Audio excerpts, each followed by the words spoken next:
স্বাগত সবাইকে। দেখছেন দিনের প্রধান খবর আর খবরের বিশ্লেষণ নিয়ে আমাদের নিয়মিত অনুষ্ঠান বাংলাদেশ এখন। আপনাদের সঙ্গে আছি আমি জান্নাতুল ফেরদৌসী। আজ স্টুডিওতে আছেন মুক্তিযোদ্ধা ও ভাস্কর ফেরদৌসী প্রিয় ভাষিনী। এছাড়াও আছেন মুক্তিযুদ্ধের শহীদ কর্নেল আব্দুল কাদিরের ছেলে সাংবাদিক নাদিম কাদির। স্বাগত আপনাদের। আমরা শুরুতেই দেখে নিব গতকালের প্রধান খবরগুলো। শ্রদ্ধা আর ভালোবাসায় শহীদ বুদ্ধিজীবীদের স্মরণ করেছে পুরো জাতি। রাজাকার আলবদরদের বিরুদ্ধে আন্তর্জাতিক ট্রাইব্যুনালে রায় কার্যকর এবং পলাতকদের দেশে ফিরিয়ে আনার দাবি জানিয়েছেন শহীদ পরিবারের সদস্যরা। জামায়াতের রাজনীতি নিষিদ্ধের দাবিও জানিয়েছেন তারা।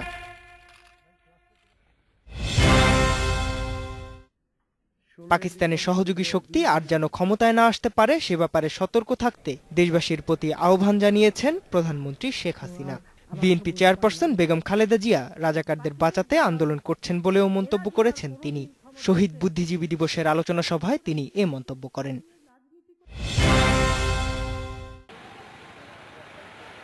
চট্টগ্রাম বিশ্ববিদ্যালয় ক্যাম্পাসে ছাত্রলীগের দুই পক্ষের সংঘর্ষে তাপস সরকার নামে এক শিক্ষার্থী গুলিবিদ্ধ হয়ে নিহত হয়েছেন। শহীদ বুদ্ধিজীবী দিবস উপলক্ষে স্মৃতিস্তম্ভে ফুল দিয়ে ফেরার পথে এই সংঘর্ষ হয়। এ ঘটনায় ছাত্রলীগের ২৭ কর্মীকে আটক করেছে পুলিশ। ডুবে যাওয়া ট্যাঙ্কারের তেল ছড়িয়ে পড়ায় সুন্দরবনে যে পরিমাণ ক্ষতির আশঙ্কা করা হয়েছিল তেমনটা হচ্ছে না বলে আশ্বস্ত করেছেন এ বিষয়ে গঠিত তদন্ত কমিটির প্রধান। তেলের কারণে পানিতে অক্সিজেনের ঘাটতি দেখা দেয়নি বলেও জানিয়েছে পরিবেশ অধিদপ্তর।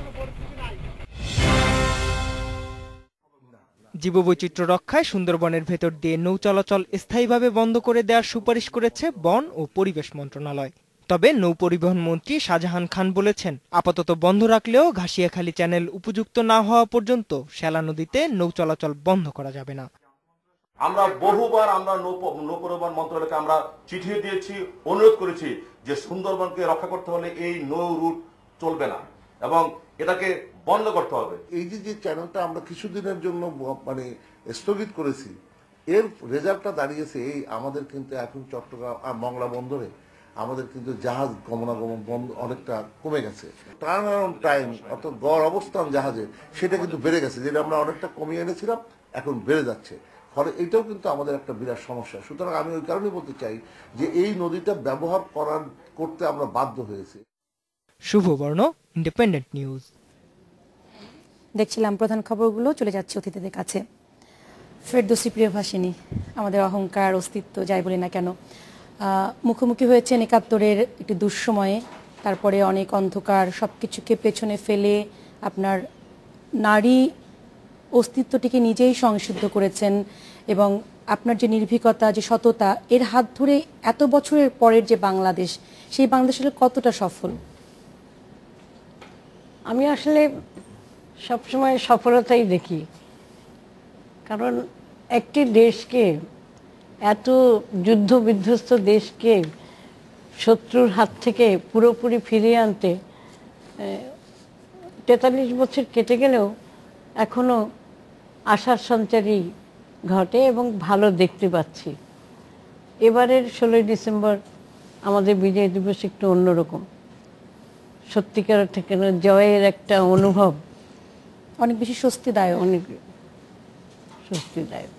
নাদিম ভাই, আপনার কাছেও আসলে একই প্রশ্ন, যে শহীদ পরিবারের পক্ষ থেকে আজকেও প্রতিবারই যে ক্ষোভ থাকে আমরা দেখি ১৪ই ডিসেম্বরে, এবারেও বলা হয়েছে যে যুদ্ধাপরাধীদের বিচারে রায় কার্যকর হোক, জামাত নিষিদ্ধ হোক, কিন্তু তারপরে মনে একটু অন্যরকম স্বস্তি ছিল। নিশ্চয়ই আমি ফেরদৌসী আপার সাথে একদম একমত যে আসলে আশার আলো সবসময় থাকছে।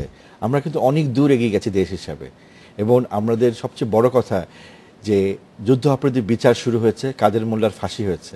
আমরা অপেক্ষা করছি অন্যগুলো রায়গুলো কার্যকর হবে এবং আনাচে কোনাচে যে ছোটোখাটো রাজাকাররা থেকে গেছে তাদেরও একদিন বিচার হবে এবং সেই দিনটার দিকে আমরা তাকিয়ে থাকি। রাজাকার মুক্ত বাংলাদেশ আমরা চাই, এবং শুধু আমাদের প্রজন্ম, আমার মনে হয় আমাদের পরের প্রজন্ম যারা, আমরা গণজাগরণের মঞ্চে দেখেছি তাদেরকে যে তারা কীভাবে গণজাগরণের মঞ্চে এসছে এবং সেটাকে একটা আমার মনে হয় পুরো দেশ, পুরো পৃথিবীকে জানিয়ে দিয়েছে যে বাংলাদেশের ম্যাক্সিমাম মানুষ, হাতে গোনা কয়জন ছাড়া সবাই মুক্তিযুদ্ধের চেতনায় রাজাকার বিরোধী আন্দোলনের সাথে আছে। এটা বড় মেসেজ, এটা তো অনেক বড় পাওয়া। আমাদের একটা চিন্তা ছিল যে নতুন যারা প্রজন্ম তারা কি আসলে কি লালন করছে তাদের এত ভেতরে, সংশয় এত সমালোচনার মাঝে কি করছে, কিন্তু আমরা দেখতে পেলাম না, নতুন প্রজন্ম ঠিকটাই তারা ধরেছে, তারা মুক্তিযুদ্ধের হালটাই ধরেছে তারা। এটা কিন্তু অনেক বড় পাওয়া। এবং অন্য যদি পাওয়ার কথা বলি, সেটা কিন্তু আমার দেশ বিভিন্ন জায়গা দিয়ে অনেক অনেক অনেক এগিয়ে গেছে। তো হতাশার কোনো কারণ নেই। নাইম ভাই, কাদির ভাই, যেটি হয়েছে আজকে লন্ডনে চৌধুরী মাইনুদ্দিনকে দেশে ফিরিয়ে পাঠানোর বিষয়ে দিনভর অনশন হয়েছে, সেখান থেকে আমাদের সাথে যোগ দিচ্ছেন একজন ওখানকার সরাসরি যে অ্যাক্টিভিস্ট, আমাদের সাথে যোগ দিচ্ছেন লন্ডন থেকে স্কাইপে আমাদের সাথে যোগ দিচ্ছেন অজন্তা দেবরায়। তার কাছে আমরা শুনবো তাদের সারাদিনের যে কর্মসূচি সেখানে আসলে কি ছিল এবং মূলত তারা যে অনশন, তার কারা এই অনশনে যোগ দিয়েছিলেন। অজন্তা, আপনি শুনতে পাচ্ছেন? হ্যাঁ, শুনতে পাচ্ছি আপনাকে। ধন্যবাদ আপনাকে আমাদেরকে সুযোগ দেওয়ার জন্য। আমরা আজকে সকাল 10টা থেকে বিকেল 5টা পর্যন্ত লন্ডনের আলতাবাড়ি পার্কে একটা হাঙ্গার স্ট্রাইক করেছি চৌধুরী মইনুদ্দিনকে দেশে ফেরত পাঠানোর দাবিতে, বা ব্রিটিশ সরকারের কাছে এবং বাংলাদেশ সরকারের কাছে আমাদের দাবি জানিয়ে। এবং আমাদের কর্মসূচিটা অ্যাকচুয়ালি আজকের দিনে হয়েছে এবং সেটা শুরু হয়েছে অনেক আগে থেকেই। চৌধুরী মইনুদ্দিন এক্সট্রাডিশন ক্যাম্পেইন হিসেবে একটা ক্যাম্পেইন শুরু হয়েছে ইউকেতে।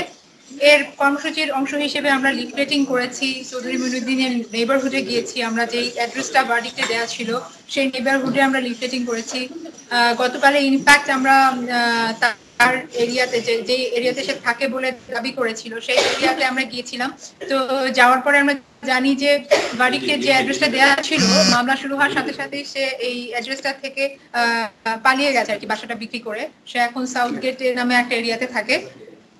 আর ওই এরিয়াতে তার প্রতিপত্তি অনেক, আয়শা মস্ক নামে একটা মসজিদ আছে, সেই মসজিদে এখনো সে চেয়ারপারসন হিসেবে আছে।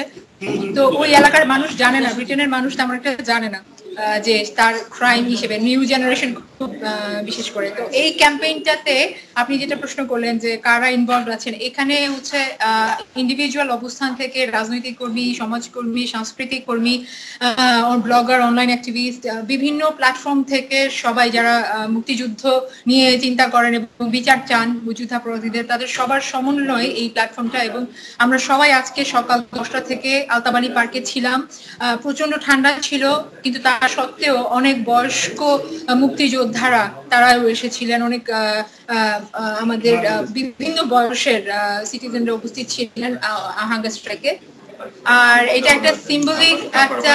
অজন্তা, আমার একটা প্রশ্ন ছিল, ব্রিটিশ সরকার আসলে এই প্রত্যর্পণের ব্যাপারে কতটা আন্তরিক? আপনারা তো বলছিলেন যে আপনারা এ বিষয়েও এগিয়েছেন, কতটা তাদের দিক থেকে সাড়া পেয়েছেন?